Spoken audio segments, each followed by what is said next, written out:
Nigériennes, Nigériens, mes chers compatriotes. Le général Abdourahmane Tiani, qui dirigeait auparavant la garde présidentielle du président Mohamed Bazoum, a lu un communiqué en tant que président du Conseil national pour la sauvegarde de la patrie, la junte qui a renversé Mohamed Bazoum.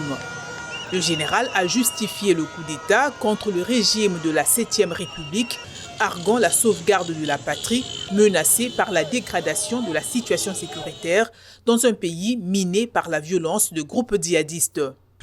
L'action du CNSP est motivée par la seule volonté de préserver notre chère patrie face, d'une part, à la dégradation continue de la situation sécuritaire de notre pays, et cela sans que les autorités déchues ne nous laissent entrevoir une véritable solution de sortie de crise.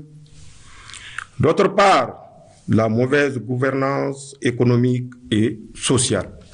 Le général Tiani a estimé que sous le président Bazoum, il y avait le discours politique qui voulait faire croire que tout va bien, alors qu'il y a la dure réalité de l'insécurité vécue, selon lui, par les forces de défense et les populations, avec son lot de morts, de déplacés, d'humiliation et de frustration. L'approche sécuritaire actuelle n'a pas permis de sécuriser notre pays, en dépit des lourds sacrifices consentis par les Nigériens et le soutien appréciable et apprécié de nos partenaires extérieurs. Non, les résultats ne sont pas à la hauteur des attentes des Nigériens.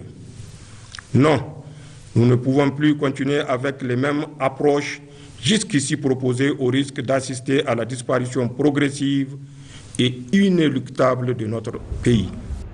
Le général Tiani commande la garde présidentielle depuis sa nomination en 2011 par Mohamedou Issoufou, prédécesseur de Mohamed Bazoum. Il a aussi justifié le putsch par les mauvaises conditions socio-économiques. Il a appelé les partenaires internationaux qui ont presque universellement condamné l'éviction du président Mohamed Bazoum à coopérer avec le nouveau régime dans l'intérêt supérieur du Niger et de la grande région du Sahel.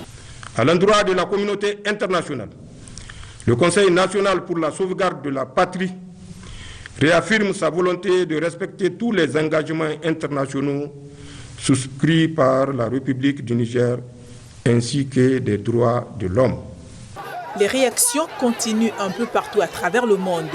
Le président kényan, William Ruto, soutient que l'Afrique a subi un sérieux revers dans ses avancées démocratiques avec le coup d'État au Niger.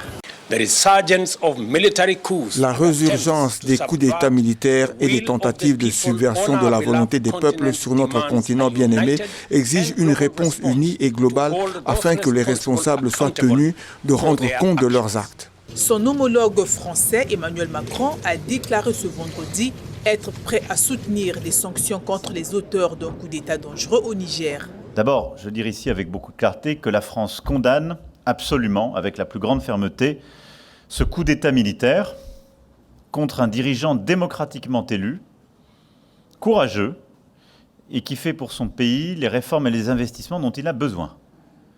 Le président Bazoum reste en détention et n'a pas formellement rendu le pouvoir. Yevgeny Prigozhin, patron du groupe russe Wagner, a salué ce vendredi le coup d'État comme une libération face aux colonisateurs occidentaux, alors que la diplomatie russe avait déclaré hier jeudi que l'ordre constitutionnel devait être rétabli à Niamey.